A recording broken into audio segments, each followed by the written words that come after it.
He was the face of a nation, the man who defied age, broke records, and carried the weight of a country on his back. For over a decade, Cristiano Ronaldo was more than just a footballer. He was Portugal's shining star. But in 2022, something changed. In the twilight of his legendary career, Ronaldo's World Cup dream was supposed to end in glory. Instead, it ended in whispers, controversy, and a nation torn in two. Was he betrayed by those he once led? Or was his ego the real enemy? This is the untold story of pride, power, and the unraveling of a legend. The Ronaldo bench drama. Did his ego destroy the team? The 2022 FIFA World Cup was meant to be the stage where Cristiano Ronaldo, one of football's greatest icons, added the final chapter to his already legendary story. But instead of cementing his place as the hero of his nation, the tournament saw a shocking turn. Ronaldo, the face of Portuguese football for over a decade, was benched during one of the most pivotal moments in Portugal's journey. This was not just a tactical decision, it was a clash of egos, ambitions, and power struggles. The drama that unfolded left fans, players, and pundits wondering, did Ronaldo's ego unravel the very fabric of the team? In the early stages of the tournament, everything seemed fine. Ronaldo remained the leader of a team brimming with young talent, eager to build their legacy. Portugal's squad was a blend of seasoned warriors and youthful talent. Alongside Ronaldo, there were familiar faces like João Moutinho, Rui Patricio, and Bernardo Silva, all experienced players who had fought in previous campaigns.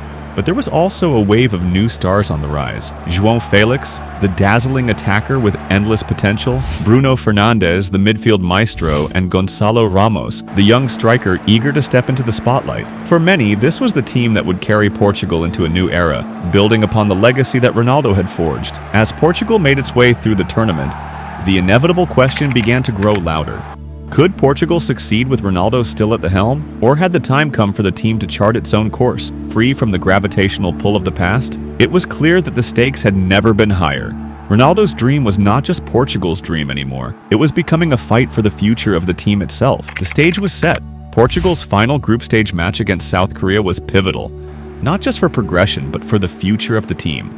Tensions were already running high after a few shaky performances in the early rounds, and the last thing Portugal needed was a divided squad. But what unfolded on that fateful day in Doha would rock the footballing world to its core. The decision came like a bombshell. Cristiano Ronaldo, the man who had carried Portugal on his shoulders for over a decade, was benched. The world watched in disbelief as manager Fernando Santos made the bold choice to leave the team's talisman on the sidelines, opting instead for the younger Gonçalo Ramos, who had been waiting patiently for his moment. The weight of this moment, however, extended far beyond the tactical adjustments of the match. It was a seismic shift in the power dynamics within the squad. Ronaldo, known for his unyielding desire to be the center of attention, could barely mask his disappointment. His face betrayed no illusion. He was furious. The camera caught every detail as he sat alone on the bench, arms crossed, his eyes fixed ahead. His posture exuded frustration, but his mind was racing, replaying the moment over and over. Was this a calculated decision from Santos, or had his role as the leader and captain been questioned for the first time? Meanwhile, the team on the pitch appeared liberated. There was a freshness, a spark, a confidence that was previously absent. Gonçalo Ramos, the young striker who had been waiting for his chance to prove himself, was eager to make a statement. With every touch, he injected energy into the team, and it was no surprise when he opened the scoring with a clinical finish. The game unfolded with an energy that felt different, a new dynamic without Ronaldo's shadow hanging over every move. But as the final whistle blew and Portugal celebrated the commanding 6-1 victory, the questions began to flood in. Was this a tactical stroke of genius by Fernando Santos, recognizing that a change was needed to revitalize the squad? Or had Ronaldo's ego been the real issue, and was this the moment when the cracks in the team's unity truly began to show? Ronaldo's reaction was telling. As the team gathered in celebration, he remained distant. He didn't join in the communal joy that had taken over the squad. His posture was stiff, his gaze cold. The rift was visible, and the media had a field day, dissecting every frame, every gesture, every unsaid word. The headlines were ruthless. Ronaldo on the bench? The end of an era? The world was watching, and no one could predict the fallout from this bold decision. In the locker room, the whispers began. Players who had once looked up to Ronaldo were now questioning his dominance. Some silently supported the move, recognizing that the team had performed without the need for their star to shine in every moment. Others feared the consequences of openly challenging their captain. Yet, there was no ignoring the facts. Portugal had looked better, more cohesive, and more dangerous without Ronaldo's presence on the pitch. What had once been a united front was now a divided locker room. The young players, inspired by Ramos's success, felt the tide turning. They had shown they were more than capable of carrying the team forward. Ronaldo, for the first time in years, was no longer the central figure. And as the tournament advanced, the question lingered. Would his ego allow him to accept the change, or would it drive a deeper wedge between him and the future of Portuguese football? As the final whistle of the match echoed through the stadium, the world knew this moment was more than just a game. It was the beginning of something much larger. The power struggle within the squad was no longer a matter of speculation. It was real, and the consequences of that decision would ripple through the remainder of Portugal's World Cup journey. The decision to bench Cristiano Ronaldo had set off a chain reaction that threatened to consume the Portuguese squad from within. As Portugal advanced in the World Cup, the cracks that had first appeared in the aftermath of that crucial match against South Korea began to widen. Ronaldo, ever the competitor, wasn't one to quietly accept being sidelined, especially not when the media frenzy surrounding his benching had cast a shadow over his legendary status. What was once a unified team was now a battleground where egos collided and allegiances shifted like sand in a storm. Behind the scenes, the atmosphere within the Portuguese camp was tense as the internal divisions slowly made themselves known. The locker room, which had once been a place of camaraderie and shared goals, was now divided. On one side, there were the veterans, players who had grown accustomed to Ronaldo's dominance, who felt that his leadership was irreplaceable. But on the other side stood the rising stars, the young players who had tasted success without Ronaldo, who were beginning to question whether the team's future needed to be built around a player who had so clearly lost his place in the spotlight. Ronaldo, of course, was not one to let his leadership slip away without a fight. As the tournament progressed, his passive-aggressive remarks became more frequent. In press conferences, he would drop veiled comments that suggested his benching was a personal slight, not just a tactical decision. On the pitch, when he did get the chance to play, his body language was a stark contrast to the energy he had once radiated. There were moments of brilliance, but they were often overshadowed by frustration, and his desire to reassert himself as the team's focal point was palpable. In contrast, the younger players, João Felix, Bruno Fernandes, and most notably Gonçalo Ramos, began to shine. The chemistry among the new generation of Portuguese talent was undeniable. Ramos, in particular, was becoming a symbol of what the future could look like. His hat-trick against South Korea had marked his arrival on the global stage, but it was his work ethic and maturity that won the respect of his peers. The team, fueled by youthful energy, played with a fluidity and cohesion that had been missing when Ronaldo had dominated the spotlight. The passing was sharper, the movement more coordinated, and the goals were coming from more than just one man. But as Portugal advanced to the knockout stages, it was clear that Ronaldo was struggling to accept this shift. His frustration grew as the media continued to amplify the divide within the squad, reporting on his sulking demeanor, his distant attitude, and his sporadic outbursts of emotion. Ronaldo's public displays of discontent were starting to erode the fragile unity within the squad, and it became increasingly evident that his ego was not just a personal issue, it was now a problem for the entire team.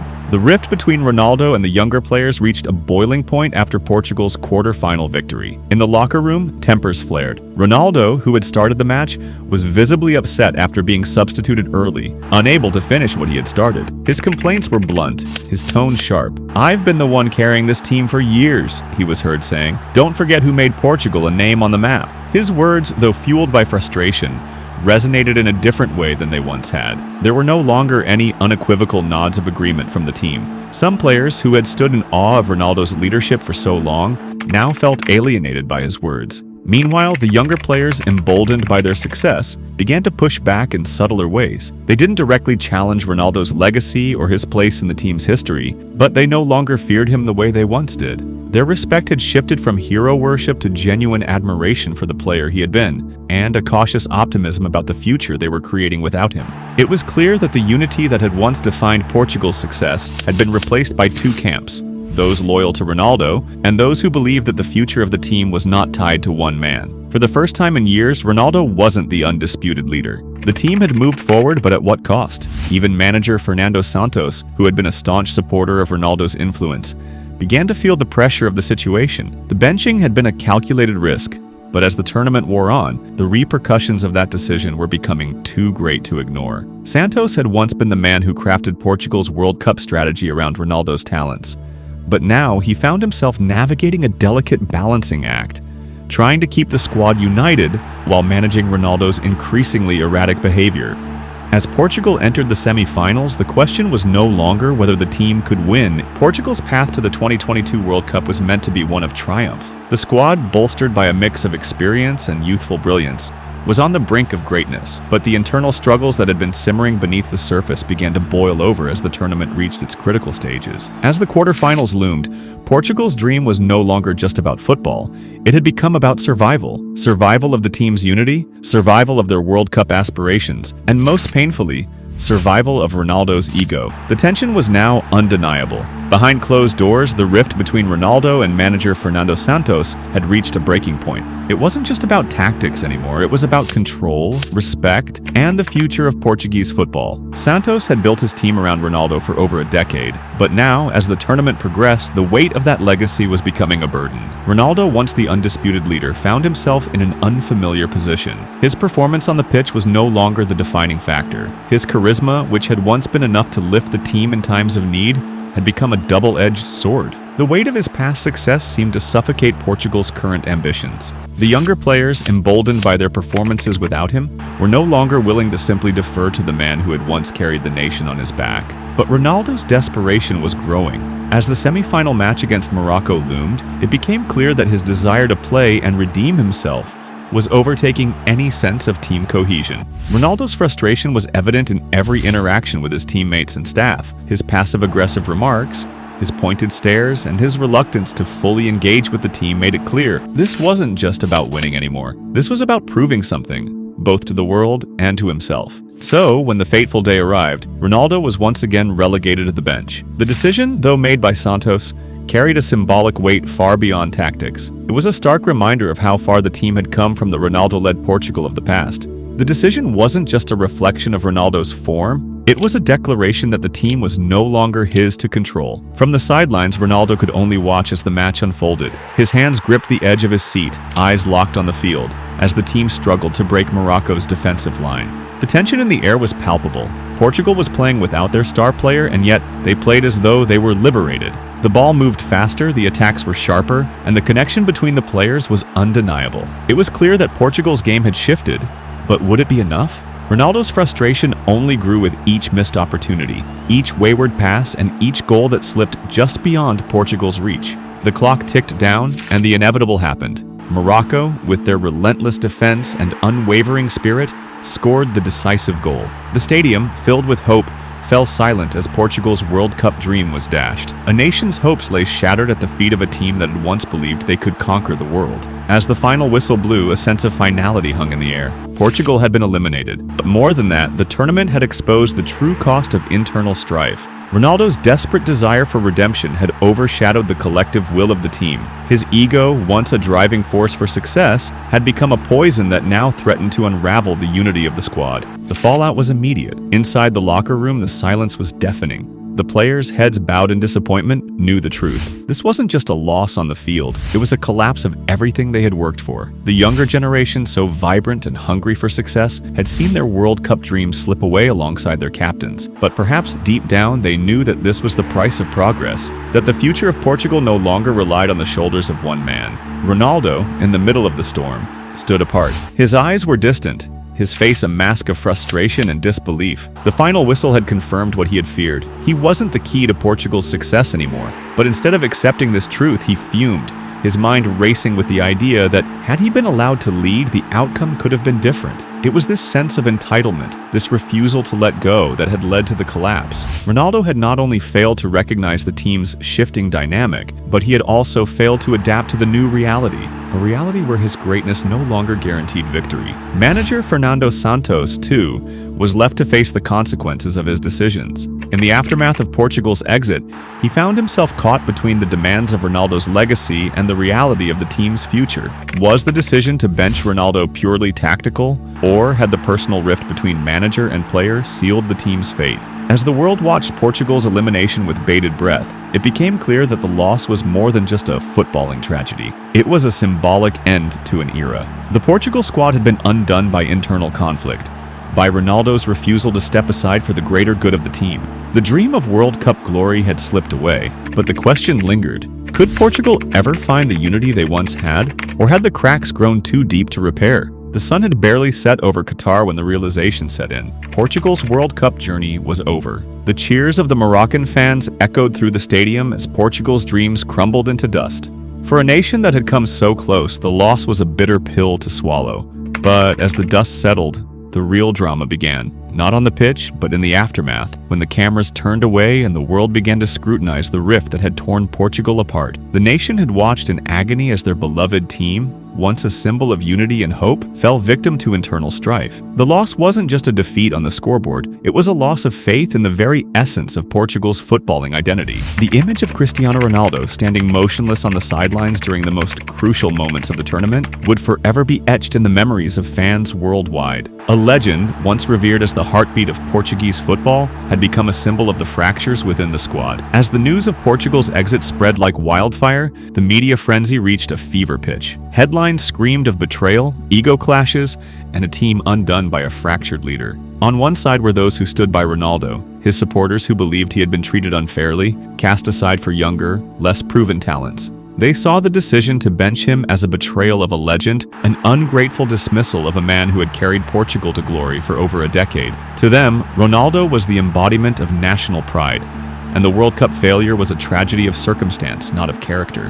On the other side, however, were the voices of reason, those who believed that Ronaldo's ego had undermined the team's success. They argued that the tension between him and his younger teammates, the clash of ambitions, and his refusal to accept the changing tides of Portuguese football were the true culprits. The younger generation had been poised to take the mantle, but Ronaldo's lingering presence, his desire to remain the star, had prevented the squad from fully evolving. They claimed that the failure of the team was not just a result of individual performances on the field, but a toxic atmosphere created by a leader unwilling to share the spotlight. Inside the dressing room, the divide was palpable. Some of the players who had stood behind Ronaldo during the early stages of the tournament began to distance themselves. They had seen the rifts unfold firsthand. The whispered conversations, the passive-aggressive remarks, the simmering tensions that had threatened to derail their campaign. These players, still loyal to the old guard but increasingly aware of the need for change, began to see the cracks in the armor. The team's cohesion had shattered in the heat of competition, and the loss to Morocco was the final straw. At the same time, younger players like João Felix, Bruno Fernandes, and Gonçalo Ramos found themselves in an uncomfortable position. They had played with freedom and confidence in Ronaldo's absence, but now they were caught in the middle of a media storm that painted them as the villains in the saga. They had stepped up when the team needed them most, but their performances were now overshadowed by the narrative of Ronaldo's fall from grace. Were they complicit in his downfall, or were they merely victims of a situation beyond their control? Ronaldo, for his part, remained defiant. Though his public statements were carefully measured, the pain was evident in his eyes. He had carried Portugal's hopes for so long, and now, at the twilight of his career, he had been cast aside by the very team he had built. He expressed his frustrations in private, but the media was quick to exploit every word. His supporters rallied behind him, accusing the Portuguese Football Federation and manager Fernando Santos of betraying their hero. But Ronaldo, despite his bravado, knew the truth. The World Cup had not been his to win. It had been a team effort, and yet his stubbornness had fractured that very unity. Meanwhile, Santos, who had long been Ronaldo's trusted ally, found himself caught in the eye of the storm. As the manager of the national team, he was tasked with maintaining balance and unity within the squad, but in the wake of Ronaldo's benching, he was forced to defend his decisions. In interviews, he claimed that the decision to bench Ronaldo was purely tactical, that it was the right call for the team's balance.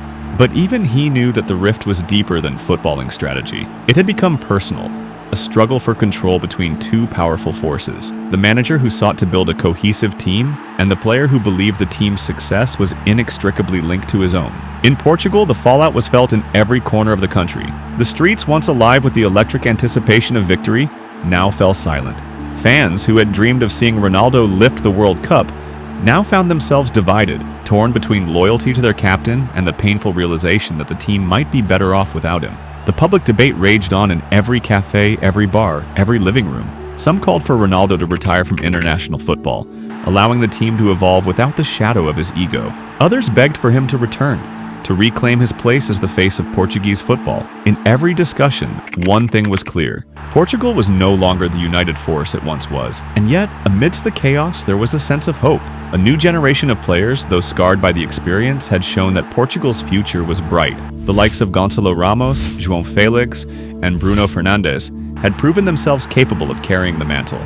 But the scars of this World Cup, of the fractured team, of the egos that clashed, and of the lost dream would linger. Portugal's footballing identity would never be the same. The question that remained as the dust settled was whether the country could ever heal and unite again, or if the damage had been too deep. The 2022 World Cup would not be remembered solely for the matches played, but for the dramatic story that unfolded off the pitch, of a nation divided, of a team fractured by ego, and of a legend whose fall was as painful as it was inevitable.